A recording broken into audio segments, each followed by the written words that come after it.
दोस्तों, जैसा कि आप सभी जानते हैं कि एक आईपीएस ऑफिसर का पोस्ट काफी ज्यादा पावरफुल होता है और अगर आप इस मुकाम तक पहुंच जाते हैं तो आपको गवर्नमेंट के द्वारा काफी ज्यादा बेहतरीन फैसिलिटीज प्रोवाइड की जाती है। तो दोस्तों, आज की इस वीडियो में मैं बात करूंगा आईपीएस ऑफिसर्स को दी जाने वाली 10 बेहतरीन और अनोखी फैसिलिटीज के बारे में। तो दोस्तों, इस वीडियो के साथ अंत तक बने रहिए। चलिए दोस्तों, वीडियो शुरू करते हैं। Number 10, security. दोस्तों, आईपीएस ऑफिसर का पोस्ट लॉ एंड ऑर्डर को मेंटेन करने का होता है। इसके अलावा आईपीएस ऑफिसर महीने में सैकड़ों लोगों को विभिन्न आपराधिक गतिविधियों के कारण गिरफ्तार करते हैं, इसलिए अपराधियों द्वारा बदला लेने की संभावना अधिक होती है। इसी वजह से आईपीएस ऑफिसर को गवर्नमेंट के द्वारा सिक्योरिटी प्रदान की जाती है। आईपीएस ऑफिसर के साथ हमेशा 2 से 3 सिक्योरिटी गार्ड्स सुरक्षा घेरा में मौजूद होते हैं। इसके साथ ही आईपीएस ऑफिसर के घर के मेन गेट पर तथा घर के बाहर भी सिक्योरिटी गार्ड्स हथियारों से लैस होकर तैनात होते हैं। Number 9, salary. दोस्तों, भारत में जब से 7th पे कमीशन लागू हुआ है उसके बाद से ही आईपीएस ऑफिसर की सैलरी काफी ज्यादा आकर्षक हो गई है। तो दोस्तों, आइए जानते हैं आईपीएस ऑफिसर की सैलरी के बारे में। तो दोस्तों, जब आईपीएस ऑफिसर प्रोबेशन पीरियड के दौरान अपना पदभार ग्रहण करते हैं तो उन्हें जो पहली पोस्ट मिलती है वह डिप्यूटी सुपरिटेंडेंट ऑफ पुलिस यानी डीएसपी की पोस्ट मिलती है। इस दौरान आईपीएस ऑफिसर की मंथली सैलरी 56,100 रुपीज के आसपास होती है। अपने 1 साल की सर्विस पूरी करने के बाद जब IPS officer additional superintendent of police यानी एएसपी के रूप में प्रमोट होते हैं तो उनकी मंथली सैलरी 67,700 रुपीज तक पहुंच जाती है। इसी तरह से आईपीएस ऑफिसर जब अपने 4 साल की सर्विस कंप्लीट करने के बाद सुपरिटेंडेंट ऑफ पुलिस यानी एसपी के रूप में प्रमोट होते हैं तो उनकी मंथली सैलरी बढ़कर 78,800 तक हो जाती है। तो दोस्तों, जैसे जैसे आईपीएस ऑफिसर का प्रमोशन होता रहता है वैसे ही उनकी सैलरी भी बढ़ते जाती है और यह सैलरी बढ़कर 2,25,000 रुपए तक पहुंच जाती है। हालांकि यह सैलरी किसी पार्टिकुलर डिवीजन, सब डिवीजन या एरिया के हिसाब से काफी ज्यादा भी बढ़ सकती है। Number 8, study leave. दोस्तों, यदि कोई आईपीएस ऑफिसर अपने आगे की पढ़ाई को जारी रखते हुए विदेश से उच्च शिक्षा ग्रहण करना चाहता है तो गवर्नमेंट के द्वारा आईपीएस ऑफिसर को आईएएस ऑफिसर के तरह ही स्टडी लीव दिया जाता है। साथ ही साथ आईपीएस ऑफिसर की पूरी पढ़ाई, विदेश में रहने खाने के खर्चे आदि सरकार ही उठाती है। हालांकि आईपीएस ऑफिसर्स को मैक्सिमम 2 साल तक की ही स्टडी लीव दी जाती है। Number 7, unofficial benefits. दोस्तों, एक आईपीएस ऑफिसर को विभिन्न तरह के पार्टीज, फंक्शंस और कॉन्सर्ट में मुख्य अतिथि के रूप में आमंत्रित किया जाता है। इसके अलावा आईपीएस ऑफिसर्स जिस भी जिले में पोस्टेड होते हैं, अगर वहां पर नेशनल लेवल का क्रिकेट मैच होने वाला है तो आईपीएस ऑफिसर्स को वीवीआईपी पासेस भी मिलते हैं क्रिकेट मैच देखने के लिए। तो दोस्तों, इस तरह से आईपीएस ऑफिसर को ऑफिशियल बेनिफिट्स के साथ कई तरह की अनऑफिशियल बेनिफिट्स भी मिलती है। Number 6, official trips.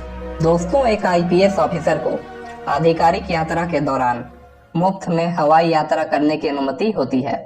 इसके अलावा आईपीएस ऑफिसर को सड़क मार्ग से यात्रा करने पर रास्ते में पड़ने वाले टोल प्लाजा के टोल टैक्सेस में भी छूट मिलती है। उन्हें किसी भी प्रकार का टोल टैक्स नहीं भरना पड़ता है। इसके अलावा आईपीएस ऑफिसर को आधिकारिक यात्रा के दौरान ट्रेन की भी फर्स्ट क्लास श्रेणी में मुफ्त में यात्रा करने की छूट होती है। एक बात और दोस्तों, अगर आप इस चैनल पर नए हैं तो चैनल को सब्सक्राइब करके बेल आइकन को प्रेस कर लें ऐसी ही नॉलेजेबल वीडियो सबसे पहले देखने के लिए। Number 5, subsidize electricity and telephone facilities. दोस्तों, एक आईपीएस ऑफिसर को एक तय सीमा तक इलेक्ट्रिसिटी और फोन का बिल नहीं देना होता है। यह तय सीमा इतनी ज्यादा होती है कि आमतौर पर कहा जा सकता है कि आईपीएस ऑफिसर्स के लिए यह सुविधाएं फ्री ही हो जाती है। इसके अलावा आईपीएस ऑफिसर को फ्री इंटरनेट और एसएमएस सर्विसेज भी दी जाती हैं। Number 4, health and retirement benefits. दोस्तों, एक आईपीएस ऑफिसर को काफी सारे हेल्थ बेनिफिट्स भी मिलते हैं। जैसे उन्हें अस्पताल में फ्री मेडिकल ट्रीटमेंट दिए जाते हैं। इसके अलावा आईपीएस ऑफिसर को मेडिकल लीव्स भी दी जाती है। साथ ही साथ आईपीएस ऑफिसर को रिटायरमेंट के समय 80 से 85 लाख रुपए दिए जाते हैं, जो कि आईपीएस ऑफिसर के पीएफ यानी प्रोविडेंट फंड के पैसे होते हैं। हालांकि रिटायरमेंट के बाद आईपीएस ऑफिसर को सरकार द्वारा किसी भी प्रकार का पेंशन नहीं मिलता है। Number 3, vehicles. दोस्तों, एक आईपीएस ऑफिसर को सरकार द्वारा एक आधिकारिक वाहन भी प्रदान किया जाता है। इसके अलावा आईपीएस ऑफिसर को वाहन के साथ कांस्टेबल के रूप में एक ड्राइवर और एक बॉडीगार्ड भी दिया जाता है। इसके साथ ही आईपीएस ऑफिसर के वाहन का मेंटेनेंस, पेट्रोल डीजल आदि का खर्च सरकार ही उठाती है। हालांकि आईपीएस ऑफिसर को अपने वाहन पर किसी भी तरह की बत्ती लगाने की अनुमति नहीं होती है, क्योंकि जैसा कि आप सभी जानते ही होंगे, साल 2017 में केंद्र सरकार ने एक फैसला जारी किया था, जिसके तहत वीआईपी, वीवीआईपी के लाल, पीली और नीली बत्ती के उपयोग पर भारत में पूरी तरह से प्रतिबंध लगा दिया गया था। हालांकि तमिलनाडु और वेस्ट बंगाल गवर्नमेंट द्वारा इस नियम में संशोधन करते हुए इन राज्य सरकारों ने अपने यहाँ सिर्फ नीली बत्ती का उपयोग जारी रखा। तो दोस्तों, इस तरह से पूरे भारत में केवल तमिलनाडु और वेस्ट बंगाल ही ऐसे 2 राज्य हैं जहां आईपीएस ऑफिसर अपने वाहन पर फ्लैशर के साथ नीली बत्ती का उपयोग कर सकते हैं। Number 2, official passport. दोस्तों, एक आईपीएस ऑफिसर को नॉर्मल पासपोर्ट के साथ साथ एक स्पेशल तरह का भी पासपोर्ट इशू किया जाता है, जो कि व्हाइट कलर में होता है। इस पासपोर्ट के जरिए आईपीएस ऑफिसर को एयरपोर्ट पर तलाशी से छूट मिलती है। इसके अलावा इस पासपोर्ट के जरिए आईपीएस ऑफिसर जिस भी कंट्री के आधिकारिक दौरों पर होते हैं, वहां उन्हें गेस्ट की तरह ट्रीट किया जाता है। Number 1, residential facilities. दोस्तों, एक आईपीएस ऑफिसर को सरकार द्वारा वीवीआईपी क्षेत्र में सुंदर सा सरकारी आवास भी आवंटित किया जाता है। जब आईपीएस ऑफिसर डिस्ट्रिक्ट एसपी के रूप में पोस्टेड होते हैं, तो उनका घर तथा ऑफिस एक ही बिल्डिंग में होता है।